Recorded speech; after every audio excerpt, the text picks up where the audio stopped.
নমস্কাৰ এই মুহূৰ্তত আহি পৰিছে কেইবাটাও গুৰুত্বপূৰ্ণ খবৰ আৰু এন ধৰণৰ খবৰসমূহ নিতৌ পাবলৈ চেনেলটো ছাবস্ক্ৰাইব কৰি ভিডিঅ'টোত এটা লাইক কৰি দিবলৈ নাপাহৰিব। তেনে ফলত দেৰি নকৰি খবৰকেইটা আৰম্ভ কৰোঁ। দৰ্শকসকল দিব লৈছোঁ প্ৰথমটো খবৰ।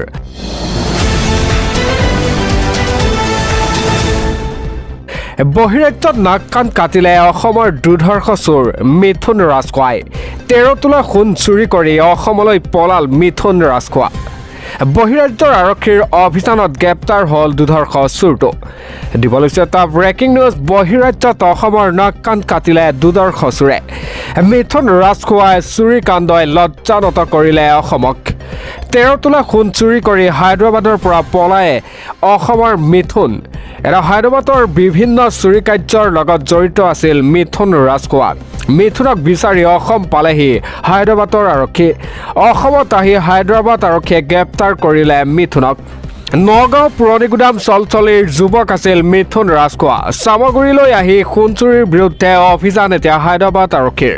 বহিৰাজ্যত অসমৰ নাক কাণ কাটিলে দুৰ্ধৰ্ষ চোৰে। মিথুন ৰাজখোৱাই চুৰিকাণ্ডই লজ্জানত কৰিলে এতিয়া অসমক। পৰৱৰ্তী খবৰ। ৰফিকুল ইছলামক গ্ৰেপ্তাৰৰ বাবে বান্ধি দিয়া হ'ল 24 ঘণ্টাৰ সময়। 24 ঘণ্টাৰ ভিতৰত গ্ৰেপ্তাৰ নকৰিলে উজনিত হ'ব এতিয়া ভয়ংকৰ পৰিস্থিতি। বাংলা ভাষাত ৰংঘৰৰ পৰা সকিয়নি দিয়া ৰফিকুলৰ বিৰুদ্ধে এতিয়া বিপদ নিশ্চিত। দিব লৈছে এটা ব্ৰেকিং নিউজ। বাংলা ভাষাত ৰংঘৰৰ পৰা সকিয়নি দিয়া ৰফিকুলৰ বিপদ নিশ্চিত। গ্ৰেপ্তাৰৰ বাবে জাতীয় দল সংগঠনে বান্ধি দিলে সময়। 24 ঘণ্টাৰ ভিতৰত গ্ৰেপ্তাৰ কৰিব লাগিব ৰফিকুল ইছলামক। গ্ৰেপ্তাৰ কৰি জেললৈ প্ৰেৰণ কৰিব লাগিব ৰফিকুলক। 24 ঘণ্টাৰ ভিতৰত গ্ৰেপ্তাৰ নকৰিলে পৰিস্থিতি ভয়াৱহ হ'ব। এটা মিয়াক প্ৰশ্ৰয় দিয়া খিলঞ্জীয়াৰ বিৰুদ্ধেও লোৱা হ'ব ব্যৱস্থা। ঘৰে ঘৰে মিয়া বিচাৰি নিধন কৰা হ'ব উজনিত। এটা শিৱসাগৰৰ পৰাই প্ৰশাসনক প্ৰত্যাহ্বান জনালে আটাচুৱে। আমি আইনৰ ওপৰত বিশ্বাসী। শুভৰ উদগীৰণ ঘটাবলৈ চেষ্টা নকৰিব। আইন শৃংখলা বিঘ্নিত কৰিলে আঙুলি ভাঙি দিয়া হ'ব। বঙাইগাঁৱৰ পৰা ধৰি আনি শিৱসাগৰত প্ৰত্যুত্তৰ দিয়া হ'ব ৰফিকুলক। ৰফিকুলৰ বিৰুদ্ধে গৰজি উঠিছে অসমীয়া যুৱ মঞ্চই। বাংলা ভাষাত ৰংঘৰৰ পৰা সকিয়নি দিয়া ৰফিকুলৰ বিপদ নিশ্চিত। পৰৱৰ্তী খবৰ। নিস্তাৰ নাই অবৈধ ভোটাৰৰ। চূড়ান্ত তালিকাত নাম থাকিলেও হেৰুৱাব এতিয়া ভোটাধিকাৰ। লাখ লাখ লোকৰ নাম কৰ্তন কৰা হ'ব ব্যৱস্থা। এটা মুখ্যমন্ত্ৰীৰ বৃহৎ ঘোষণা। দিব লৈছে এটা ব্ৰেকিং নিউজ। SIR পিছত এইবাৰ অসমত হ'ব SIR। পুনৰ লাখ লাখ সন্দেহযুক্ত ভোটাৰৰ নাম হ'ব কৰ্তন। অসমত SIR প্ৰক্ৰিয়াত সফলৰ পাছতেই মুখ্যমন্ত্ৰীৰ ডাঙৰ ঘোষণা। SIR জৰিয়তে কৰ্তন হ'ব লাখ লাখ ভোটাৰৰ নাম। অসমত থকা অবৈধ সন্দেহযুক্ত লোকক ৰেহাই দিয়া নহ'ব। ইতিমধ্যে প্ৰায় 12 লাখ ভোটাৰৰ নাম কৰ্তন কৰা হৈছে। SIR পিছত সাৰি যোৱা অবৈধ লোকৰ নিস্তাৰ নাই। 2027 চনৰ ভিতৰত অসমত সম্পূৰ্ণ হ'ব SIR প্ৰক্ৰিয়া। SIR পিছত এইবাৰ অসমত হ'ব SIR। পুনৰ লাখ লাখ সন্দেহযুক্ত ভোটাৰৰ নাম কৰ্তন হ'ব।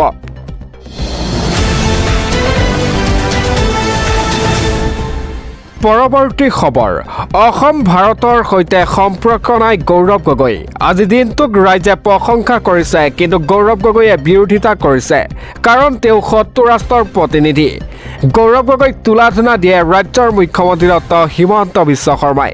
দিব লৈছে এটা ব্ৰেকিং নিউজ। গৌৰৱ গগৈ ভাৰতৰ সৈতে কোনো সম্বন্ধ নাই। শত্ৰু ৰাষ্ট্ৰৰ প্ৰতিনিধি গৌৰৱ গগৈ। আজি যিটো ডাঙৰ কাম হৈছে তাক ৰাইজে প্ৰশংসা কৰিছে। ভাৰতৰ সন্তান হ'লে এই কথাটো ভালকৈ বুজি পালেহেঁতেন। গৌৰৱ গগৈ ভাৰতৰ নিৰাপত্তা ব্যৱস্থা বুজি নাপায়। ভাৰত অসমৰ লগত একোৱেই সম্বন্ধ নাই গৌৰৱ গগৈ। মৰাণৰ ELF যুক্তৰ ঘাইপথৰ বিৰোধিতা কৰা গৌৰৱক সমালোচনা কৰে ৰাজ্যৰ মুখ্যমন্ত্ৰীগৰাকীয়ে। গৌৰৱ গগৈ ভাৰতৰ সৈতে কোনো সম্বন্ধ নাই বুলিও মন্তব্য কৰিছে ৰাজ্যৰ মুখ্যমন্ত্ৰী ডক্টৰ হিমন্ত বিশ্ব শৰ্মাই।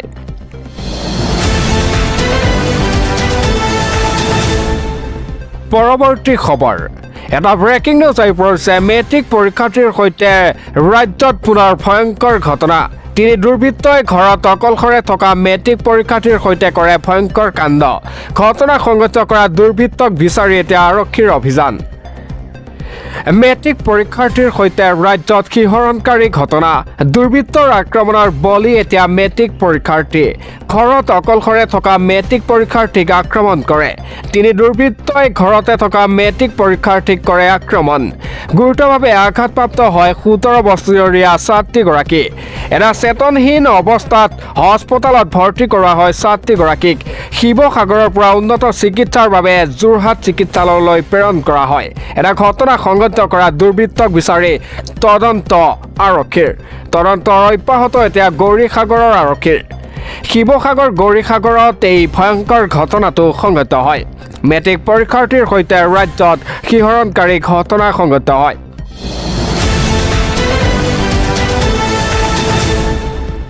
পৰৱৰ্তী খবৰ এটা ব্ৰেকিং নিউজ আহি পৰিছে জিএমচি এইচত লাজ লগা ঘটনা অধ্যক্ষ ডাক্তৰ অচ্যুত বৈশ্যৰ বিৰুদ্ধে মহিলা চিকিৎসকৰ ভয়ংকৰ অভিযোগ আপত্তিজনক মেছেজ আৰু অশ্লীল ইংগিতৰ অভিযোগ তুলি মুখ্যমন্ত্ৰীলৈ পত্ৰ প্ৰেৰণ কৰে গুৱাহাটী মেডিকেল কলেজত লাজ লগা ঘটনা সংঘটিত হয় অধ্যক্ষ ডাক্তৰ অচ্যুত বৈশ্যৰ বিৰুদ্ধে মহিলাৰ নিৰ্যাতনৰ অভিযোগ এটা জিএমচি এইচৰ মহিলা চিকিৎসকে তুলিলে নিৰ্যাতনৰ অভিযোগ জিএমচি এইচৰ গুৰুত্বপূৰ্ণ বিভাগৰ এইচঅ'ডি আছিল মহিলাগৰাকী অধ্যক্ষৰ বিৰুদ্ধে আপত্তিজনক মেছেজ আৰু অশ্লীল ইংগিত দিয়াৰ অভিযোগ উত্থাপন হয় ঘৰত অকলে থকাৰ সময়ত অধ্যক্ষক মাতিবলৈ কয় মেছেজত এটা অধ্যক্ষক আহ্বান জনাই প্ৰত্যাখ্যান কৰাৰ বাবে এইচঅ'ডি পদো কৰ্তনৰ অভিযোগ উত্থাপন হয় অধ্যক্ষৰ বিৰুদ্ধে মুখ্যমন্ত্ৰীলৈ পত্ৰ লিখি সদুত্তৰ পোৱা নাই এটা 9 ফেব্ৰুৱাৰীত চিএমঅ কাৰ্যালয়ত অভিযোগৰ পাছতো নহল কোনো ব্যৱস্থা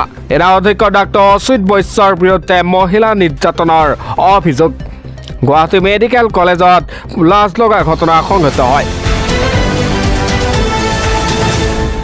পৰৱৰ্তী খবৰ উচ্চতৰ মাধ্যমিক পৰীক্ষাৰ দ্বিতীয় দিনাই ভয়ংকৰ ঘটনা সংঘটিত হয় নকল কৰি ধৰা পৰা যুৱতীয়ে কৰিলে ভয়ংকৰ কাণ্ড ভাঙি লণ্ডভণ্ড কৰে পৰীক্ষা কেন্দ্ৰ অকাজান জনজাতি ছোৱালী উচ্চ মাধ্যমিক বিদ্যালয়ৰ পৰীক্ষা কেন্দ্ৰত এই ঘটনাটো সংঘটিত হয় উচ্চতৰ মাধ্যমিক পৰীক্ষাৰ কেন্দ্ৰত ভয়ংকৰ ঘটনা সংঘটিত হয় নকল কৰি ধৰা পৰা যুৱতী পৰীক্ষাৰ্থীয়ে কৰিলে ভয়ংকৰ কাণ্ড পৰীক্ষা শেষ হোৱাৰ কিছু মুহূৰ্তৰ পূৰ্বেই নকলত ধৰা পৰিছিল যুৱতীগৰাকী এটা পৰীক্ষা নিৰীক্ষকে যুৱতীৰ বহীত লিখি দিছিল ৱাৰ্ণিং অৰ্থাৎ ডব্লিউ এটা এক্সপ্ৰেল হোৱা বুলি ভাবি যুৱতীয়ে জাপ দিলে চলন্তৰ গাড়ীত যুৱতীৰ মৃত্যু হোৱা বুলি অঞ্চলজুৰি চলিল অপপ্ৰচাৰ মৃত্যু হোৱা বুলি পৰীক্ষা কেন্দ্ৰত লণ্ডভণ্ড কৰে স্থানীয় লোকে এটা বিদ্যালয়ৰ আচবাব ভাঙি হাহাকাৰ পৰিস্থিতি চিলাপথাৰৰ উচ্চতৰ মাধ্যমিক বিদ্যালয়ত এই ভয়ংকৰ ঘটনা সংঘটিত হয়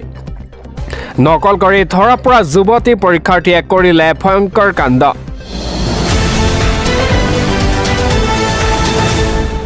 পৰৱৰ্তী খবৰ এটা ব্ৰেকিং নিউজ আহি পৰিছে এটা কৰুণ ঘটনা একেলগে জীৱন শেষ হৈ গ'ল তিনিটিকৈ শিশুৰ পানীত পৰি ভয়ংকৰ ঘটনাত পতিত তিনিটিকৈ শিশু পৰিয়ালত কেৱল মাত্ৰ এতিয়া কান্দোনৰ ৰোল এক শোকাব ঘটনাই কঁপাই গ'ল ৰাজ্য দুই ভাই ভনী সহ এটি শিশুৰ কৰুণ মৃত্যু পানীত পৰি তিনিটি শিশুৰ মৃত্যু হয় পথাৰত খান্দি থোৱা গাঁতত পৰি মৃত্যু হয় শিশু তিনিটি ক্ৰমে জানিব চাংমা নেহা চাংমা আৰু আয়ুষ মৰাক জানিব চাংমা আৰু নেহা চাংমা সম্পৰ্কত ভাই ভনী গোৱালপাৰাৰ মতিয়া 1 নম্বৰ কেম্পত এই অঘটনটো সংঘটিত হয় এক শোকাব ঘটনাই কঁপাই গ'ল এতিয়া ৰাজ্য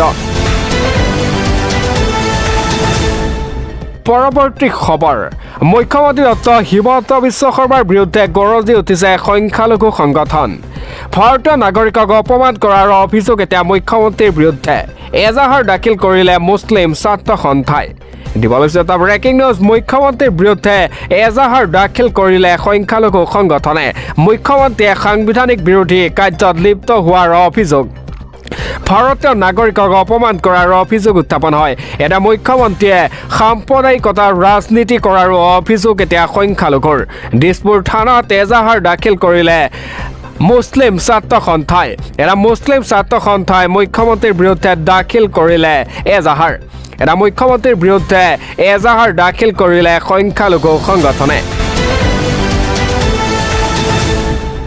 পৰৱৰ্তী খবৰ এটা ব্ৰেকিং নিউজ আহি পৰিছে। গৌৰৱ গগৈ উপস্থিতিত ভয়ংকৰ ঘটনা সংঘটিত হয়।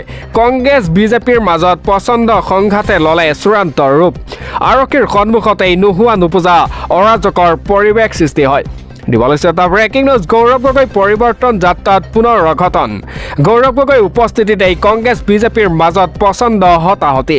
লখিমপুৰ মেডিকেল কলেজত উপস্থিত হোৱাৰ পাছতেই এই ঘটনা সংঘটিত হয়। গৌৰৱ গগৈ উপস্থিতিত হোৱাৰ পাছতেই অৰাজকৰ পৰিস্থিতি।